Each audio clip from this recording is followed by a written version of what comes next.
Bem, gente, bom dia. Queria agradecer o convite da professora Maria Elice e os malabarismos que ela foi obrigada a fazer para me ter aqui. Sem isso eu não poderia estar aqui. Queria fazer uma pequena correção na apresentação do Maurício, mas que não foi culpa sua. Eu estava até conversando com a Maria Elice também sobre isso, porque eu não estou mais na casa de Oswaldo Cruz, na Fiocruz, na COC, eu estou no Instituto Oswaldo Cruz, que é uma outra unidade da Fiocruz. Então, dito isso, essa minha fala inicial, com essa correção, ela vem um pouco a calhar, porque eu vou contar um pouquinho da minha história pessoal para chegar no ponto onde eu quero chegar. O título que eu dei dessa palestra, acho que muita gente aqui já aconteceu isso, você dá um título na hora, quando você começa a preparar, você vê que não é bem isso.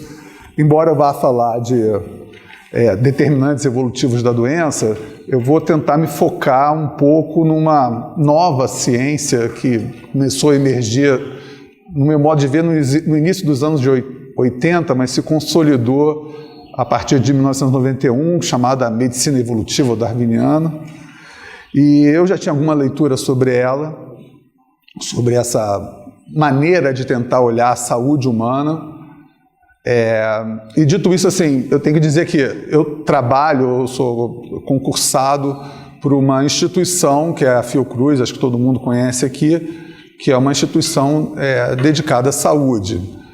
E desde que eu entrei na Fiocruz, na casa de Oswaldo Cruz, eu me perguntava o que uma pessoa com formação em biologia, eu sou biólogo de formação, né, mas com pós-graduação em letras, pode contribuir para a saúde humana. A princípio, zero, nada, né? Mas, em 2008, por uma série de motivos, eu me transferi da casa de Oswaldo Cruz para o Instituto Oswaldo Cruz. E o Instituto Oswaldo Cruz é o instituto tradicional, original da Fiocruz, ligado a pesquisas epidemiológicas e de doenças infecciosas desde a época do Oswaldo Cruz. E para fazer parte do Instituto Oswaldo Cruz, eu tinha que estar inserido num laboratório. E eu e um colega meu, um amigo meu de muitos anos, a gente escreveu uma proposta na época, em 2008, para credenciar um laboratório. Na verdade, na Fiocruz, no Instituto Oswaldo Cruz, a cada 4 ou 6 anos, dependendo da diretoria e da política interna da instituição, você é obrigado a se submeter a um recredenciamento e, eventualmente, a um descredenciamento se o seu proposta, se o seu projeto não for boa o suficiente. Esse projeto é julgado por pareceristas ad hoc de fora da Fiocruz, né? E em 2008 a gente escreveu um projeto que cada um ia seguir mais ou menos no seu caminho. O Maurício, que é o meu colega, nos seus trabalhos de avaliação e ensino, e eu continuaria os trabalhos que eu estava fazendo em História e Filosofia da Biologia, desde que eu entrei na Fiocruz em 99. Né? Só que a gente teve, em 2008, o nosso laboratório credenciado, e a gente tocou o trabalho, publicou trabalhos em História e Biologia, no meu caso, História e Filosofia da Biologia, no meu caso, ele em trabalhos de avaliação e ensino de biociências. Só que agora, em 2014, quando ia começar uma nova rodada do credenciamento, recredenciamento e descredenciamento dos laboratórios do Instituto Oswaldo Cruz, nós fomos meio que surpreendidos por um item no edital de credenciamento que dizia que as linhas de pesquisa do laboratório tinham que ter uma integração. Até então a gente não pensava nisso. Eu tinha uma linha, o Maurício tinha outra, e a gente tocava os projetos da gente independentemente. A gente foi surpreendido, mas por algum motivo auspicioso, a gente não foi pego de calças curtas, porque a gente já vinha trabalhando algumas oportunidades, eu e ele, numa disciplina aqui na pós-graduação onde a gente trabalha, que é a pós-graduação de ensino em biociências e saúde, lá no Instituto Oswaldo Cruz. A gente ofereceu uma disciplina de biologia básica que a gente discutiu algumas coisas usando como base essa ciência nova que eu estou falando, já não é tão nova assim, chamada de medicina evolucionista, especificamente para discutir questões relacionadas à obesidade, que era um tema que ele estava estudando e continua estudando, Maurício, nutrição e obesidade. E a pergunta era, o que é a obesidade, se existe uma epidemia de obesidade. Na época a gente estava conversando sobre isso, e isso acabou entrando no nosso projeto, junto com outros itens, né? A gente, ao invés de escolher doenças, a gente acabou escolhendo alguns temas, que eu vou falar um pouco depois. Mas antes, eu queria continuar a apresentação falando um pouco dessa questão da medicina evolutiva, que é uma ciência que que começou a emergir mais ou menos em 1980, embora não tivesse ainda uma estruturação de conhecimento mais institucionalizado. Com esse artigo aqui, eu ia botar em PowerPoint, mas não botei, de 1980, do Paul Ewald, chamado Biologia Evolutiva e o Tratamento de Sinais e Sintomas de Doenças Infecciosas, publicado no Journal of Theoretical Biology. E nesse trabalho, ele falava uma coisa ainda de uma maneira velada, que ele vai desenvolver em outros trabalhos mais tarde, desafiando uma concepção mais ou menos estabelecida no mundo epidemiológico, da parasitologia e da medicina de uma maneira geral, de que as relações parasito e hospedeiro caminhavam inexoravelmente para uma atenuação da virulência do parasito, né? E a discussão era: é sempre assim que acontece? Em relações de parasito hospedeiro, a virulência do parasito ela se atenua ao longo do tempo se a relação for mantida? E a resposta dele é não. E a resposta dele é não porque ele começa a olhar para o que ele chama de determinantes evolutivos das doenças. Começar a olhar a história da doença, não a história apenas do ponto de vista da história humana, mas uma história mesmo evolutiva. E o Paul Ewald, nesse artigo, ele insiste, o que ele vai fazer com muito mais ênfase mais tarde num livro de 1994, que chama Evolution and Infection Disease, que as relações parasito-hospedeiro, a virulência das relações parasito-hospedeiro depende do modo de transmissão da doença, né? Esse é apenas um dos aspectos, quer dizer, digamos que é o aspecto disparador dessa ciência chamada medicina evolucionista, mas está longe de ser o único a ser tratado por essa ciência, naturalmente. Nos primórdios, o Paul Ewald tocou nesse ponto e ele indica, por exemplo, nesse artigo e nos outros trabalhos dele, que se a doença é transmitida por algum tipo de vetor, seja ele natural, como mosquitos ou outros artrópodos, ou a água, por exemplo, ou cultural, como objetos como moeda, instrumentos cirúrgicos e tudo mais, a tendência da relação parasito-hospedeiro é ficar mais virulenta e mais mortal para os seres humanos. De forma que a interpretação mais imediata, né, de que as relações tendem a se atenuar por uma razão que ele nega o tempo todo, que é a razão de que, quer dizer, a medicina tradicional, a epidemiologia tradicional, achava que as relações se atenuavam porque um parasito muito virulento ele pode levar à morte do hospedeiro. E isso não seria vantajoso para o parasito, né? Só que isso viola, no meu modo de ver e no modo de ver deles, um dos princípios básicos da questão da seleção natural. A seleção natural não olha para o futuro.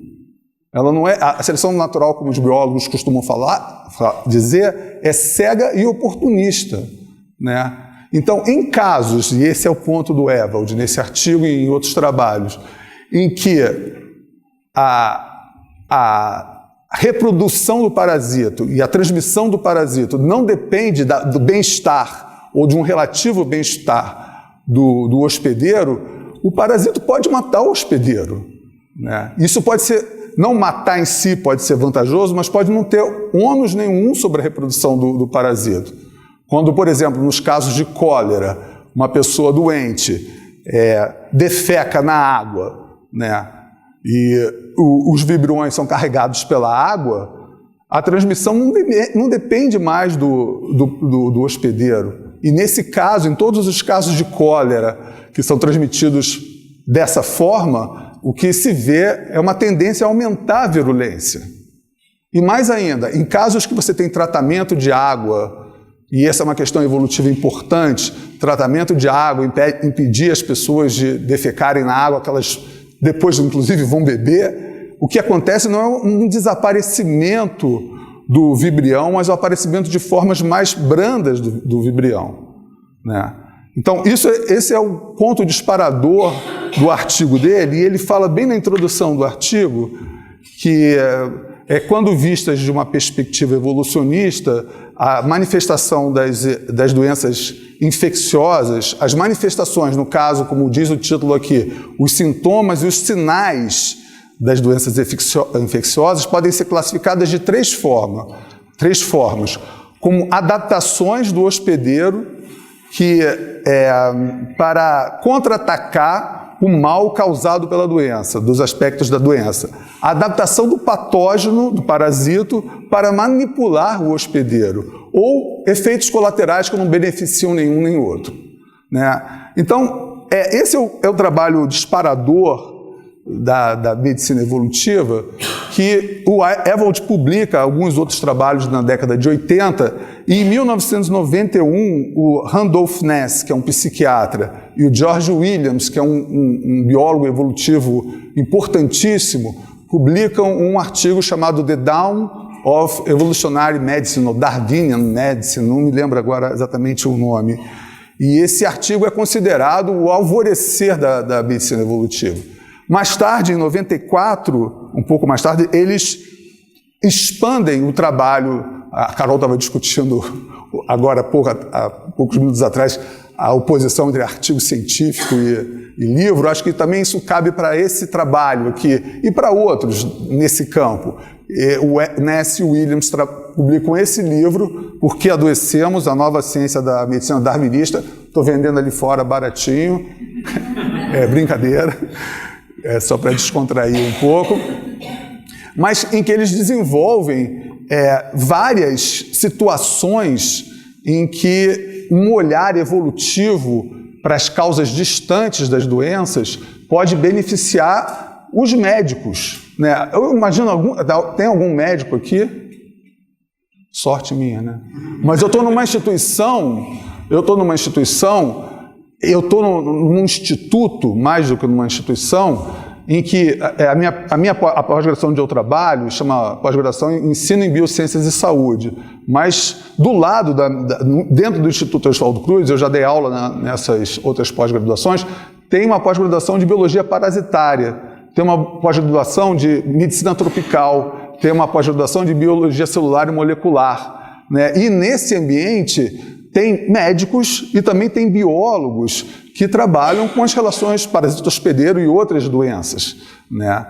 E, de alguma maneira, a gente acha, eu e o Maurício, que a gente pode contribuir para informar esses alunos e outros da importância de introduzir as questões evolutivas na carreira dessas pessoas, que é mais ou menos o que está acontecendo fora do Brasil, mas não no Brasil.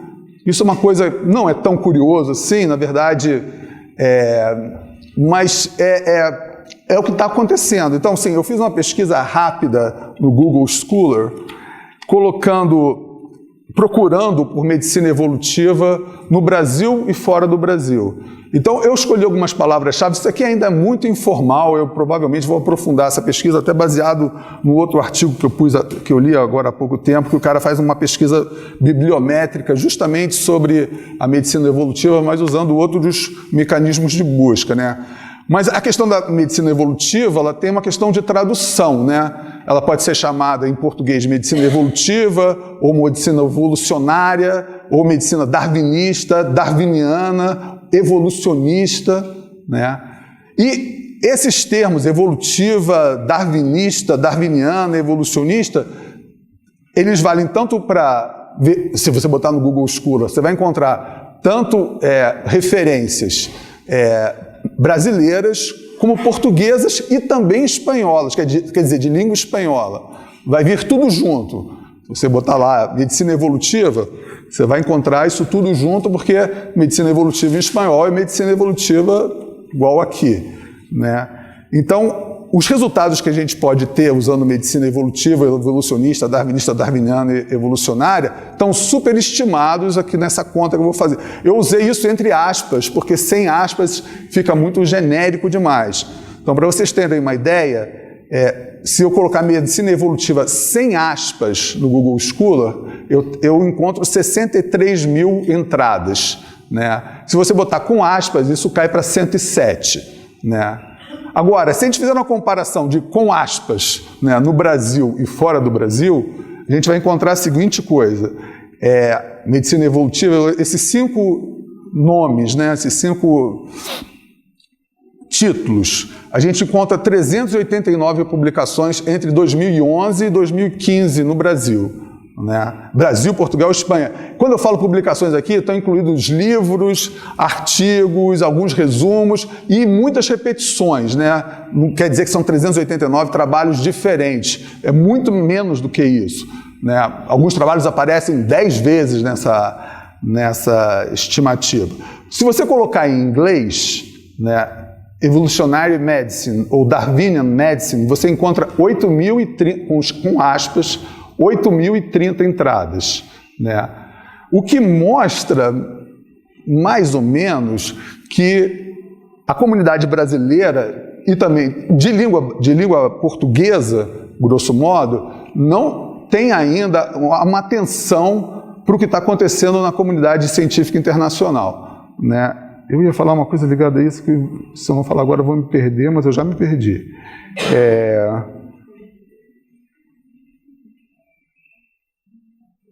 Não, então tudo bem, vamos continuar daqui. Então, era isso. Assim, o único trabalho brasileiro que eu vi, que é uma revisão, publicada em 1995 na Revista de Saúde Pública por uma pesquisadora aqui da USP, chamada Selma Giorgio, que chama Nova Maneira de Ver a Relação Parasita-Hospedeiro, alguma coisa assim. É o único trabalho nacional que a gente encontra sobre essa medicina evolutiva. Para mim, isso é uma coisa absolutamente surpreendente, né? Embora a gente saiba que a formação de um médico é tão cheia de cadeiras e disciplinas, de trabalhos, que às vezes pode parecer um absurdo pensar que a gente deve introduzir mais uma disciplina, alguma coisa que é a medicina evolutiva nesse cenário. Mas é isso exatamente que os médicos evolucionistas, médicos evolutivos estão argumentando nesses artigos que têm saído com muita frequência nos últimos anos. Antes de continuar olhando para esses artigos, eu queria falar para vocês o que seriam, digamos assim, as alegações metodológicas e teóricas mais básicas da medicina evolucionista. Eu vou ler aqui que fica mais fácil. A medicina darwinista se baseia em alguns pressupostos. Um deles é que o adaptacionismo metodológico, a gente pode depois discutir essas especificações, mas o adaptacionismo metodológico é um bom princípio heurístico para a medicina e a seleção natural é a força evolutiva fundamental no plano empírico, né? O que a gente tem que perceber a partir da medicina evolutiva, que eles chamam muita atenção, é que o nosso corpo humano, e também o corpo de outros animais e também de plantas, e ao contrário do que muitas pessoas pensam a respeito do programa adaptacionista, não é perfeito. É muito pelo contrário, né? Embora a gente realize funções as mais complexas, eles insistem que o corpo humano é um pacote de ajustes. Eles falam em inglês um bundle of compromises, né? E ajustes no sentido de que a seleção natural é um processo que não pode criar estruturas e seres vivos do zero, né? Ela tem que aproveitar, como as pessoas costumam dizer o tempo todo, o que existe agora, que existe aqui. Isso significa que existem inúmeras perfeições que os médicos evolucionistas gostam de chamar de vulnerabilidades que podem nos levar à doença. Por exemplo, a gente falou aqui de obesidade. Acho que todo mundo já ouviu falar isso aqui, né? Que existe uma epidemia de obesidade hoje porque nós comemos muito mais do que a gente precisa, né? Mas dizer que a gente come muito mais do que a gente precisa é estabelecer alguma coisa que a gente precisa, que a gente tem que especificar o que é, né? E os médicos evolutivos dizem que nosso corpo foi modelado pela seleção natural não para viver nesse ambiente moderno que a gente vive, que tem uma oferta de calorias, de gorduras e açúcares absurda em relação ao ambiente onde a gente teria sido modelado, que seria lá no Pleistoceno, né? Então, esse é um modelo básico de explicação baseado no Neal, né, em 1960 e pouco, escreveu um artigo falando que a gente teria um gene, que seria um 30 gene, que nos levaria a ter compulsão para a comida, porque num ambiente onde a comida é rarefeita, se você encontra uma fonte de caloria e de gordura ampla, a melhor coisa que você podia fazer nesse ambiente ancestral era comer pra caramba, porque você não sabe qual seria a sua outra oportunidade de comer bem de novo. Inclusive, os psicólogos evolucionistas, que é uma outra história, diziam que a nossa gordura seria a geladeira dos homens primitivos, digamos assim, né? Só que, obviamente, essa explicação adaptacionista, ela precisa ser testada, né? Ou precisa ser confrontada, né? Existem alguns testes indiretos mostrando que as populações ancestrais passavam por períodos longos de fome e períodos curtos de fartura, né? Mas existem contra-argumentações a isso, né? Por exemplo, um cara chamado Speakman, em 2012, 2011, publicou uma série de artigos dizendo que a gente não tem o que ele diz que, na verdade, uma explicação não adaptativa, não existiria esse gene.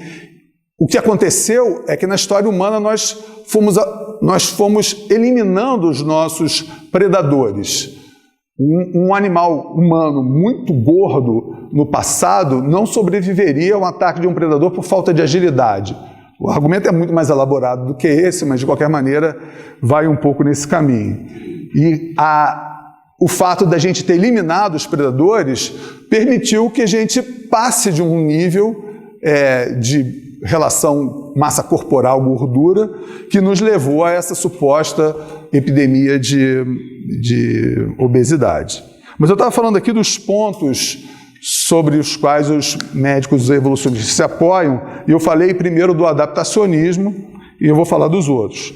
Então, eles dizem, as explicações funcionais e evolutivas devem ser sistematicamente articuladas a fim de entender nossas vulnerabilidades a doenças.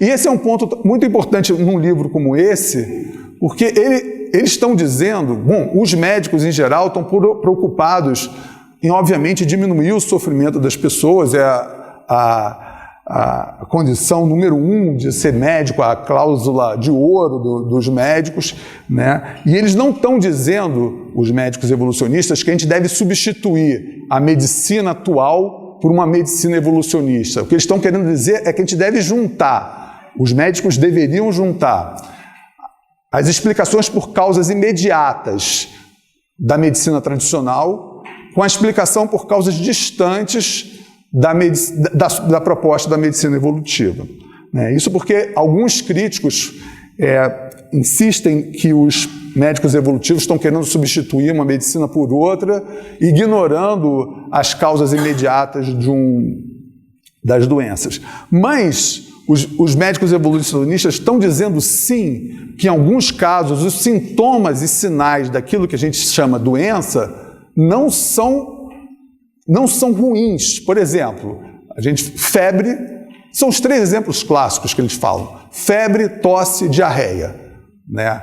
Em geral, quando você chega num médico uma criança ou uma pessoa chega no médico com esses sintomas, em geral, o médico dá alguma coisa para baixar a febre, para parar a diarreia e parar a tosse. Os médicos evolutivos mostram alguns modelos empíricos mostrando que, muitas vezes, diminuir a temperatura do corpo pode ser prejudicial para a gente, porque a homeostase, que nos leva à temperatura de 36, 36,5, 36,8, 37, ela é um mecanismo muito ajustado, né? E que pode ser que um aumento até 38, 39 graus seja uma adaptação do corpo para se livrar de determinados parasitos.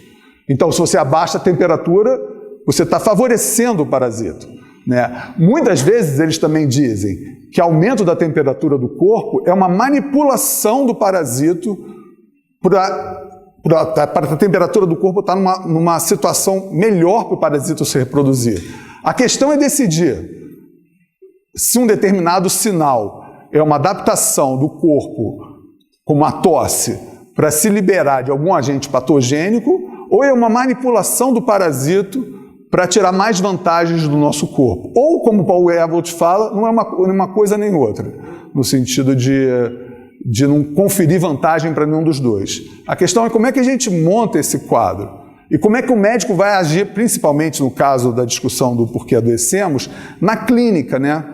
Eles não estão falando em lugar nenhum, muito pelo contrário, que uma criança que chega num consultório médico com 40 graus não deva fazer uma porção de exames antes para saber se aquilo é uma manipulação do parasito ou se é uma defesa. Não é isso. Mas seria interessante e importante os médicos terem em mente esse tipo de situação, em que você pode ter um uso do seu corpo pelos parasitos. Então, esse é o segundo ponto que a gente estava discutindo aqui. O terceiro ponto é que os médicos evolutivos dizem que a teoria da evolução provê à medicina um quadro teórico organizado, que a biologia evolutiva podia servir como uma ciência de base para a medicina. Quando a gente fazia biologia lá na UFRJ, nos idos de 1900, eu não vou dizer mais, porque não vou denunciar aqui a minha idade, a gente dizia meio provocativamente, a gente estudava no Instituto de Biologia e do lado tinha o Instituto de Medicina, assim, eram separados, eram só corredores diferentes. A gente gostava de dizer, talvez porque o salário de um biólogo é infinitamente menor do que um médico, que a medicina é uma parte da biologia, e não o contrário. Claro, a biologia não é uma parte da medicina, mas, em geral, os médicos olham a biologia como, pelo menos naquela época, como, no máximo, como uma espécie de curiosidade, e naquela época, muito menos. Agora, eu não sei como é que está, é uma pesquisa que eu gostaria de fazer entre médicos do Brasil, o conhecimento que eles têm da biologia evolutiva, se eles usam a biologia evolutiva em algum momento da vida deles, seja clínica, ou epidemiológica, ou parasitológica, sei lá, né? Mas o que os biólogos evolutivos estão propondo é que a biologia como um todo, e especificamente a biologia evolutiva, podia servir de base para a medicina. E como serviu de base para outras ciências dentro da própria biologia. E eles dizem que o domínio potencial para aplicação dos princípios evolutivos da saúde humana é virtualmente ilimitado, né? E a gente pode pegar alguns exemplos agora, aqui, depois, e ver que realmente a gente pode ter explicações evolutivas para uma porção de doenças, mas o que é mais importante não são exatamente as implicações, mas as implicações que isso teria na prática médica. Isso é um tanto discutível hoje, embora haja progresso nesse caminho, a gente pode conversar sobre isso.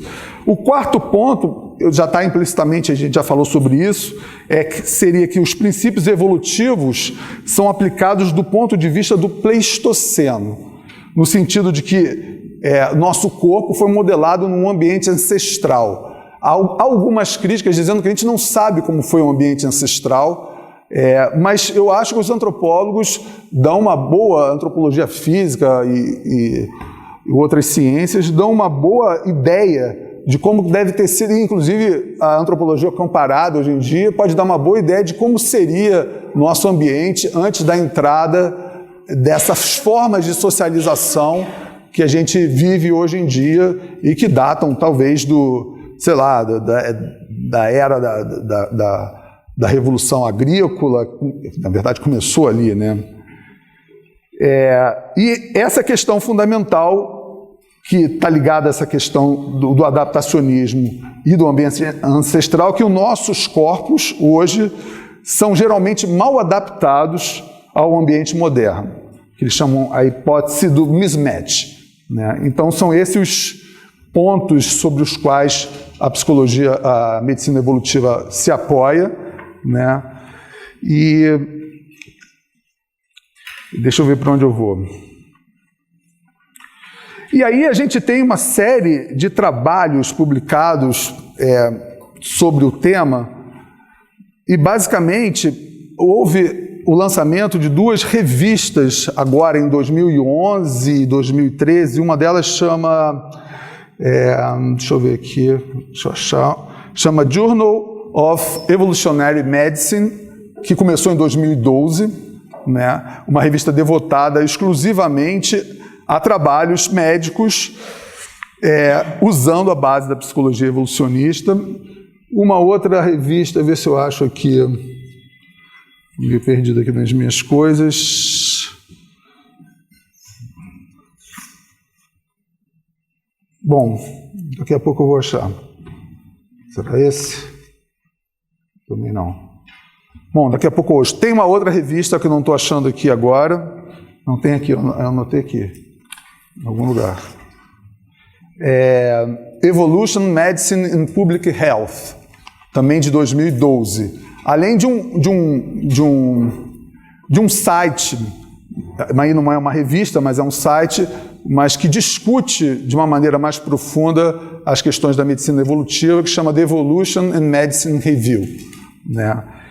Isso para mostrar que o ambiente acadêmico, médico fora do Brasil anda circulando essa medicina evolutiva e, de uma certa maneira, integrando quatro ciências em torno da saúde humana.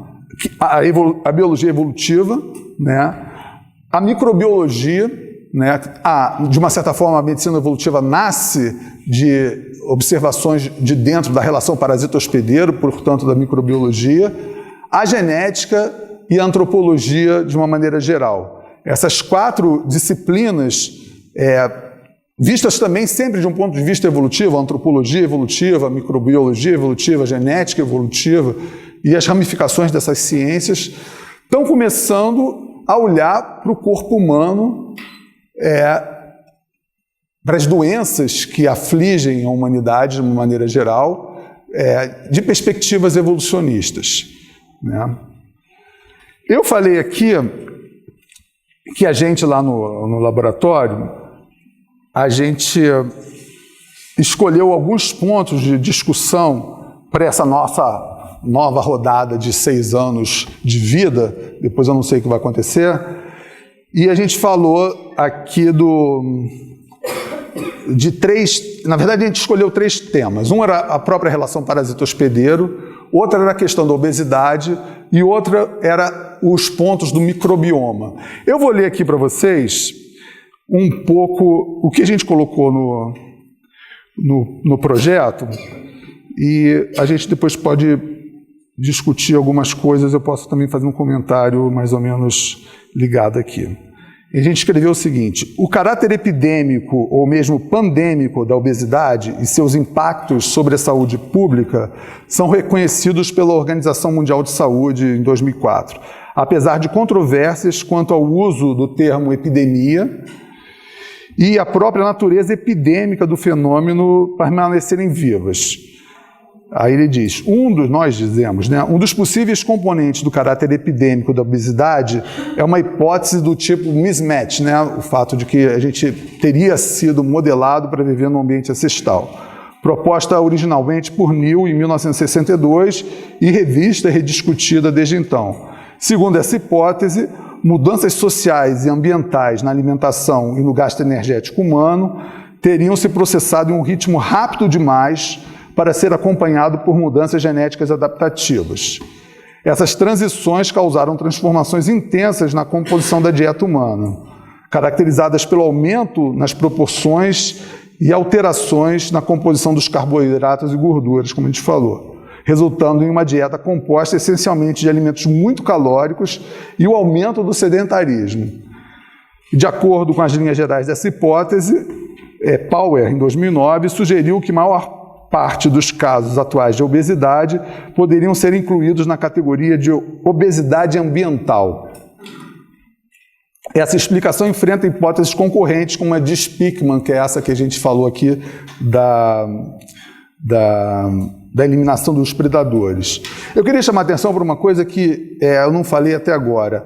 Na verdade, o projeto que a gente propôs no recredenciamento do laboratório é um projeto de ensino em biociências, né? A gente, na verdade, não tem muita pretensão de divulgar e comunicar esse tipo de informação para médicos já formados, mas para pessoas como os alunos do Instituto Oswaldo Cruz, que eu falei que tem que estão em pós-graduações de biologia parasitária ou de biologia celular e molecular, e também levar esse tipo de interpretação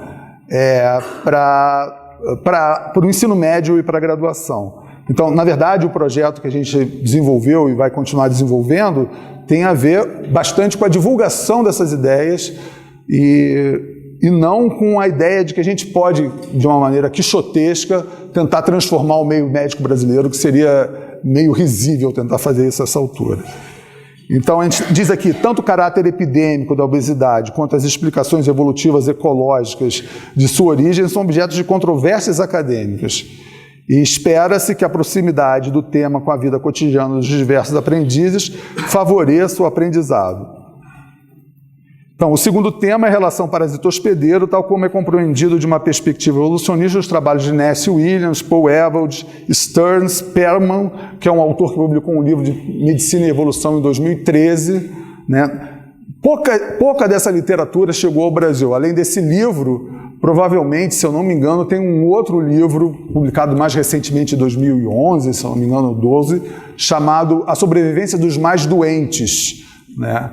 Que justamente argumenta que algumas doenças algumas vulnerabilidades e algumas doenças podem trazer algum tipo de benefício para as pessoas envolvidas nessa coisa. Na verdade, essa discussão toda também começou em 1957, quando George Williams, um dos autores desse artigo, escreveu um trabalho sobre a evolução da senescência, né, as doenças ligadas ao envelhecimento, se perguntando justamente por que a seleção natural, que é um mecanismo que elimina as coisas desvantajosas das populações, não eliminou essas doenças.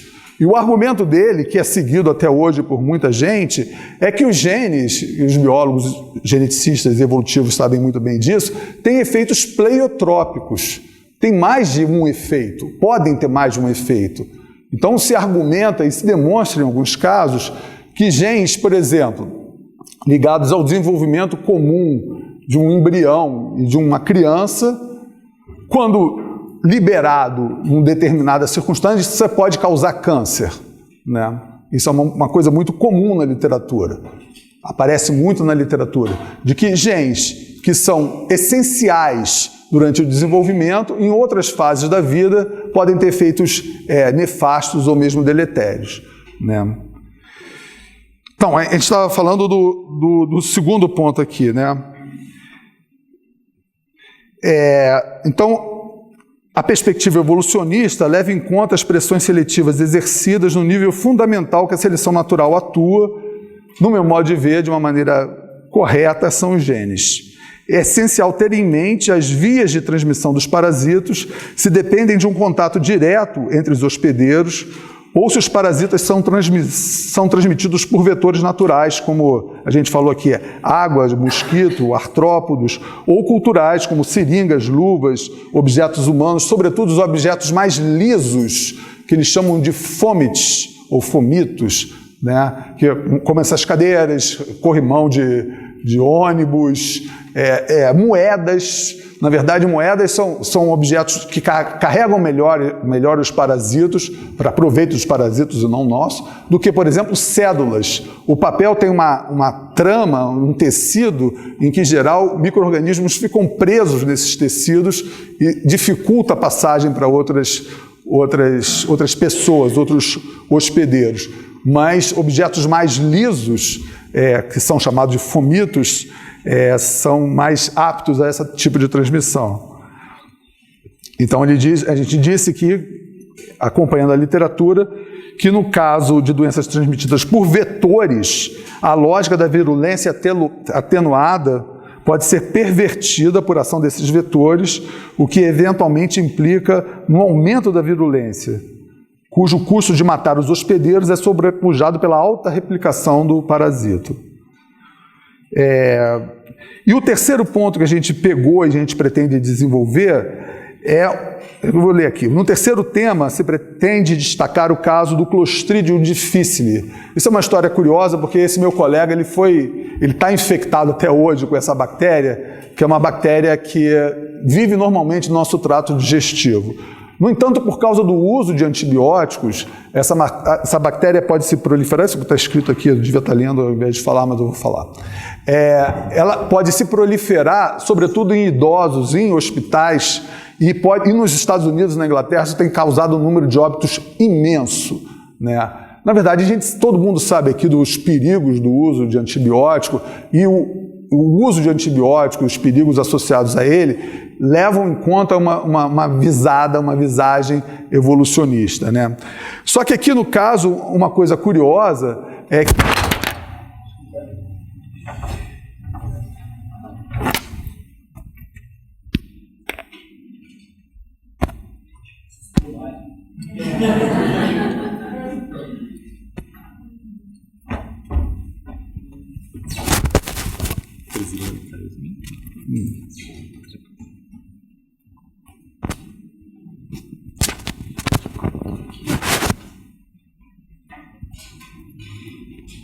Tá, desculpa, gente. Só que no caso, assim, esse caso do Clostridium difficile, o uso de outros antibióticos ou de mais antibióticos, em geral, só tem feito piorar a situação. E o que a gente está falando aqui, a medicina evolutiva, das causas distantes, causas imediatas, está muito associado com a ideia de que evolução e ecologia são duas ciências irmãs que trabalham lado a lado. Não tem como dissociar esses dois tipos de ciência. E no caso do Clostridium, o que se percebeu é que uma vez que o Clostridium coloniza um sujeito, é muito difícil que ele abandone.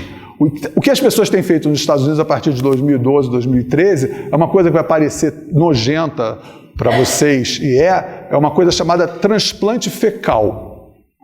Eles fazem uma lavagem do estômago da pessoa, coletam uma amostra de fezes de uma outra pessoa, geralmente próxima a ela, não próxima geneticamente, mas que convive com ela, geralmente a esposa ou um filho, e introduzem de uma maneira indolor, inodora, insípida, até onde isso pode ser feito,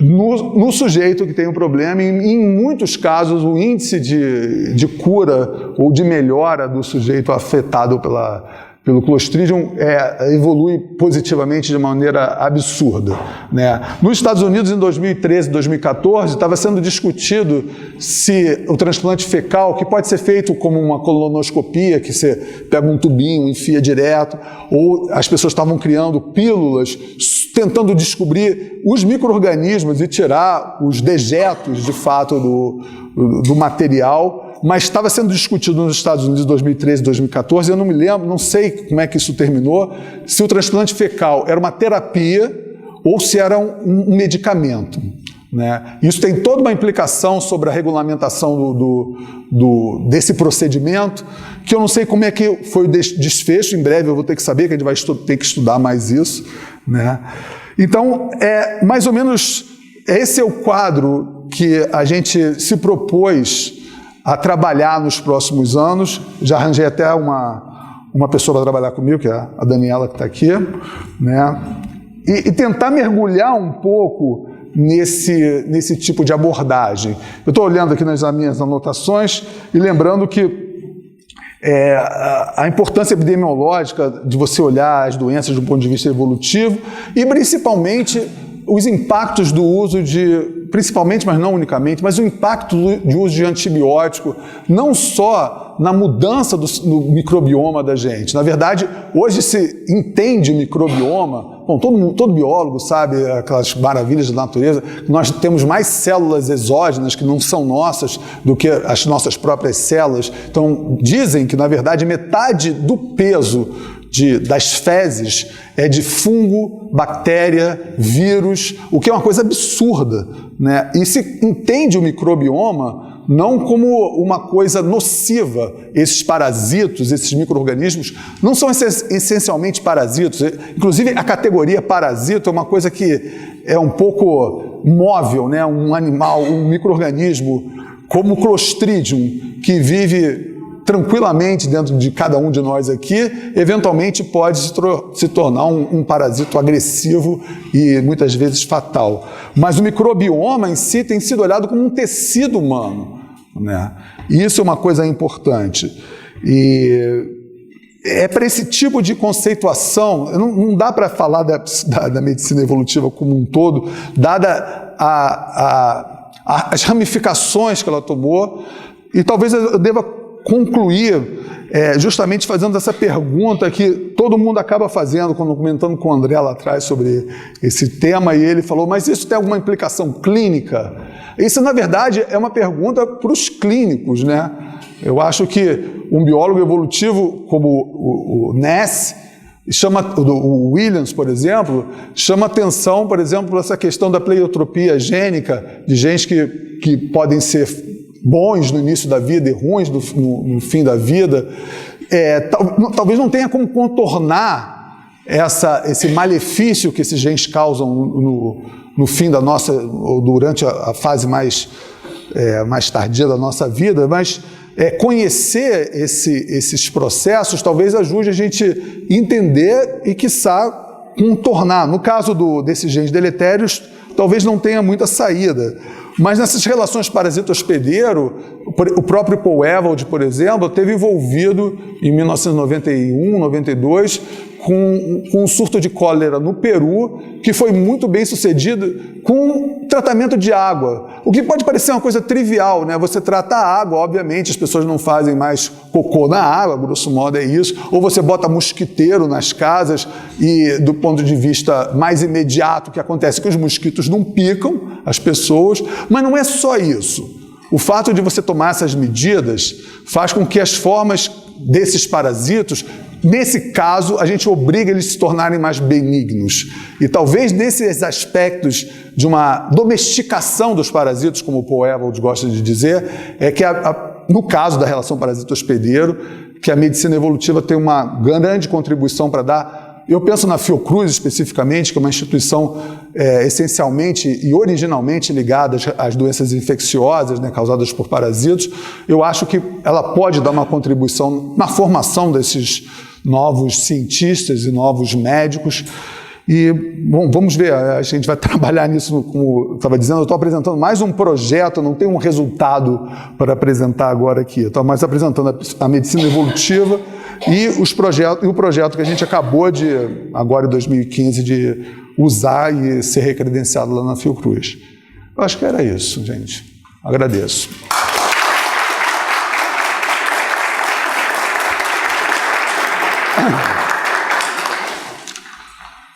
Então, agradecemos. Deixa eu pegar uma canetinha aqui. E aí abrimos para a sessão de perguntas.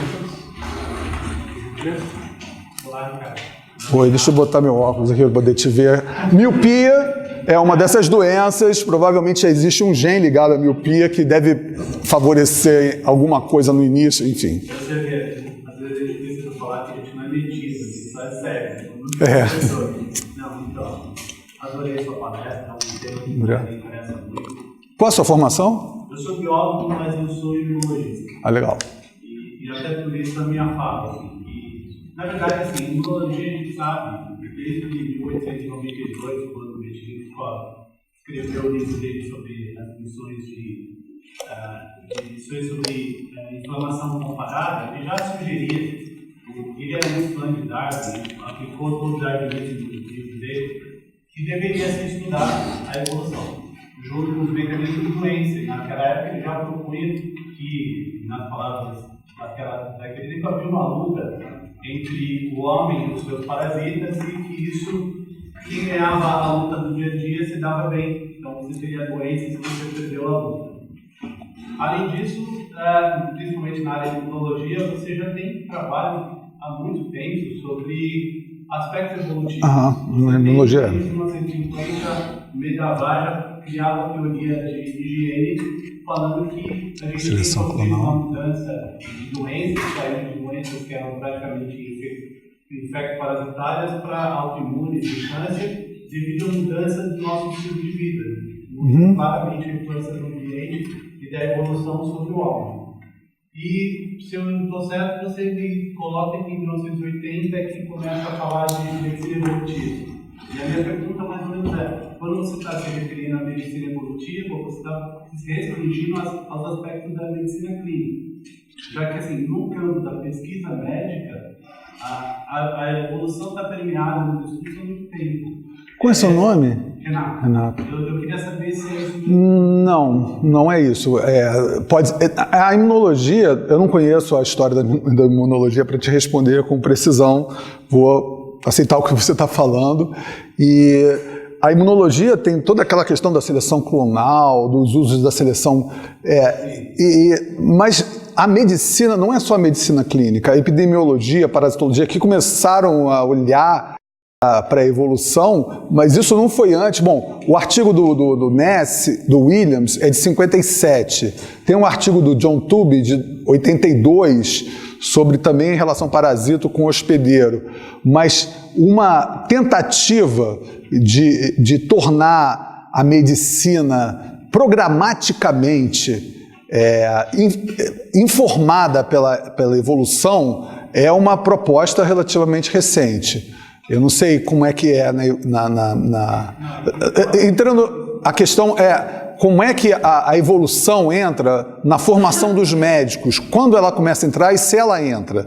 A literatura me informa de que ela não entrava até 1980, né, e tem entrado de uma maneira ainda muito incipiente. Né. Agora, desculpa. É que eu acho que você tem razão, que eles não entram na graduação. Quando você entra, se o médico for para pesquisa médica e não para clínica, eu acho que as coisas mudam.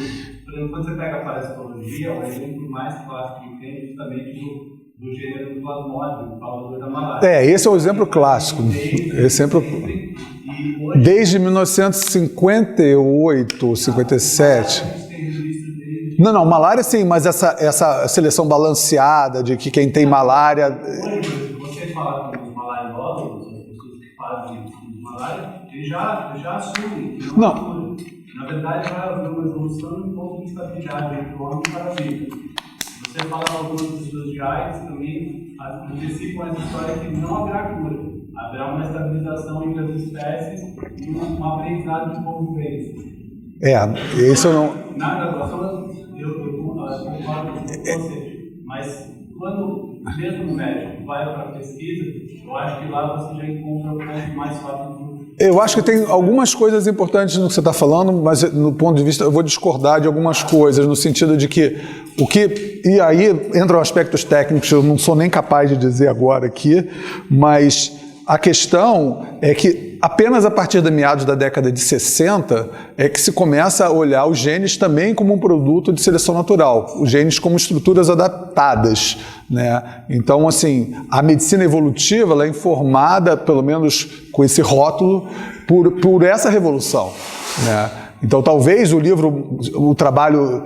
Talvez não, certamente os trabalhos do Paul Ewald da década de 80 e do Ness Williams do início de 90 são trabalhos que levam em conta que o nosso corpo é um compromisso de ajustes, né? E esses ajustes levam à vulnerabilidade, né? Tipo, o sistema digestivo com o sistema respiratório se cruzam, de vez em quando você engasga com um pedaço de carne e tem um número de 50 mil pessoas que morrem por ano por causa disso. Isso é um mau desenho, né? Há uns anos atrás saiu uma matéria na Scientific American, até estava no avião, lembrei disso, mas eu não tenho mais a revista, que dizia: se o homem fosse projetado de novo, né, corrigindo as imperfeições, ele se pareceria assim. Era uma coisa estranhíssima, né?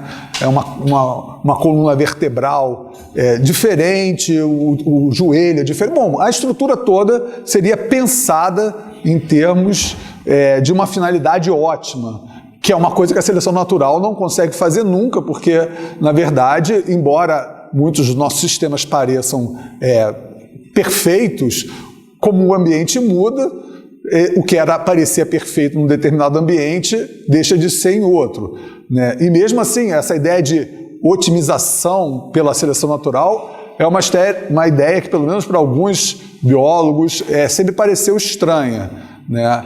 A gente costuma dizer que a seleção natural ela produz o que dá para produzir, né, com os elementos que a gente tem aqui na mão. É uma bricolagem, como as pessoas falam, mas é uma bricolagem relativamente bem ajustada em termos desses compromissos, né?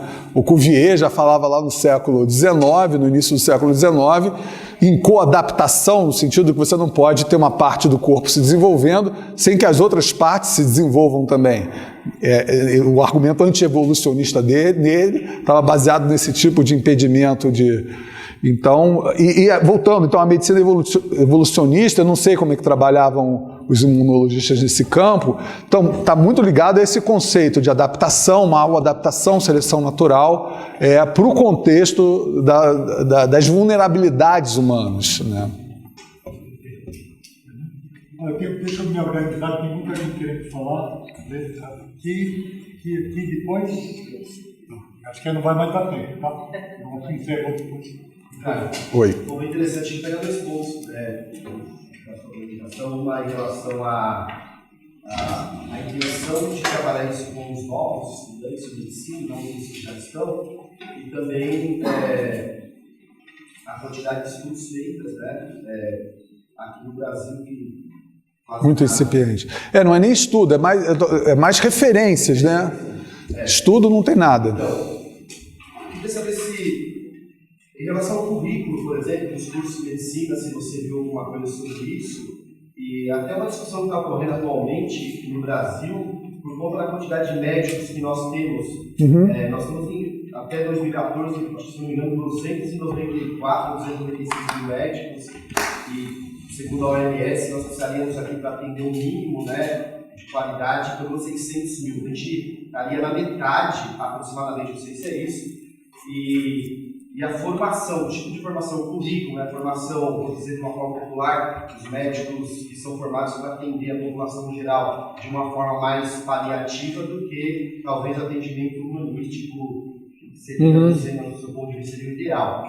E aí, um pouco sobre isso no seu trabalho, se você pensou sobre isso, e se com isso, de uma forma direta ou indireta, quando você disse que toda essa questão da influência dos micro-organismos, enfim, você não estaria numa defesa mesmo do que foi o sanitarismo lá no meados do século passado, atrasado. Não entendi essa segunda parte.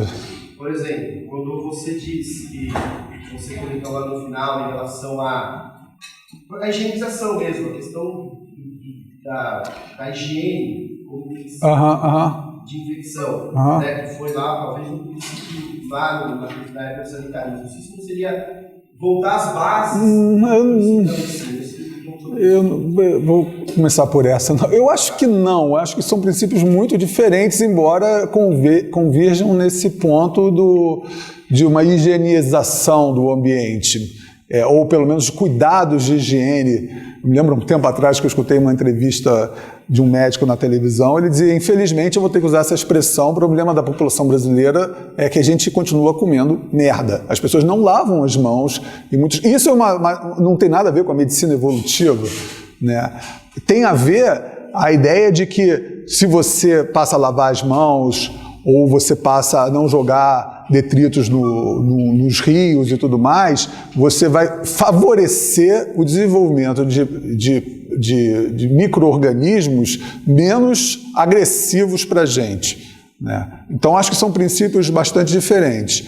Agora, quanto ao currículo de medicina, eu não olhei. O que eu tenho lido na literatura mais estrangeira, não nacional, é que algumas poucas iniciativas têm sido, algumas poucas, não diria poucas, mas algumas iniciativas têm sido feitas para tentar incluir a medicina evolutiva nos currículos dos médicos, né? Mas existem resistências, existem críticas e, enfim, a gente não sabe para onde isso vai.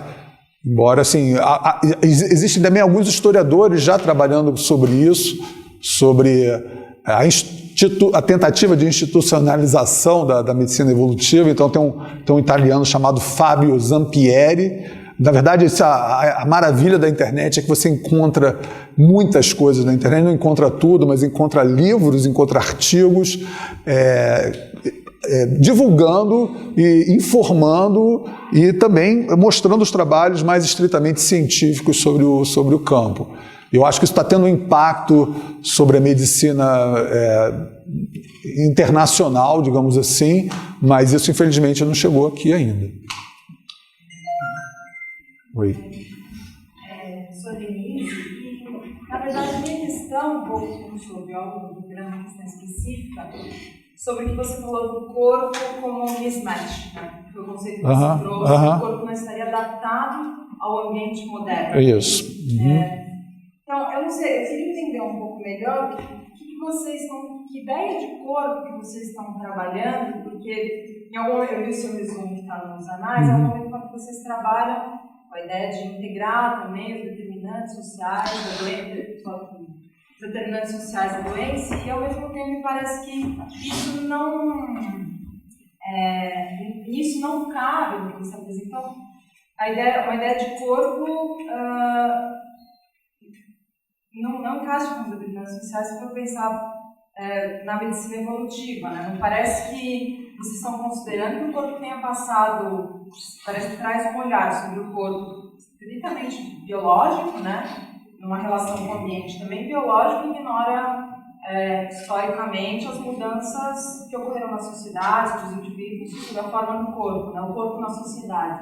Então, eu queria que você desenvolvesse um pouco mais essa ideia de corpo, porque parece que fica um pouco difícil para mim entender como o corpo não estaria adaptado à modernidade, se de fato estamos vivendo a modernidade, ou tarde modernidade, pós-modernidade, como já se discutiu em sociologia. A gente está falando justamente dessas vulnerabilidades que todo o corpo humano tem a determinadas situações. Eu não sei, assim, eu tenho um problema de coluna, eu operei minha coluna há uns anos atrás, e provavelmente isso é uma vulnerabilidade. A gente foi historicamente moldado para viver num ambiente onde a gente andava muito, sentava pouco, né? E hoje a gente tem um ambiente que favorece ou implica que você fique sentado muitas horas por dia. Ou também um ambiente em que você tem uma disponibilidade de alimentos que não tinha no passado. O corpo que eu estou falando é um corpo físico, né? Obviamente, eu acho que você está confundindo o conceito de adaptação, porque a adaptação pode ser entendida de um ponto de vista mais imediato, no sentido de que nós estamos adaptados à vida moderna, a gente sente frio, a gente bota uma roupa, bota um sapato, isso é uma concepção de adaptação. Mas a concepção evolutiva não é essa. A concepção evolutiva, a gente está falando de populações variáveis, de sujeitos variáveis, de indivíduos variáveis, ao longo de muitas gerações, que foram adquirindo determinadas características, e no caso desse mismatch que a gente está falando, a evolução humana, algumas pessoas dizem que a evolução humana parou do ponto de vista biológico. Tem gente que acha que ela está mais lenta, tem gente que acha que ela continua andando.